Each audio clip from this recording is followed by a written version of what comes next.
Before you miss the latest Samsung feature, make sure your phone is fully up to date. In this quick tutorial, I'll show you how to check if an update is available or not on your Samsung Galaxy phone. It's fast, simple and help improve security, performance, battery life and overall reliability every day. Let's jump right in.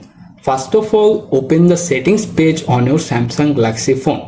After you are in the settings menu, scroll down to the bottom. Here you can find the software update. Tap to open it. If your phone is an older version, you can tap on the download and install button, or if your phone is the latest version such as One UI 8 or 8.5, you can hit the check for update button at the bottom and wait to complete the checking process. If your phone is software update available, so you can see the update available option. For example, my phone is already updated, so my phone is not available in update. And that's it, how you can easily check if an update is available or not on your Samsung phone. Thanks for watching.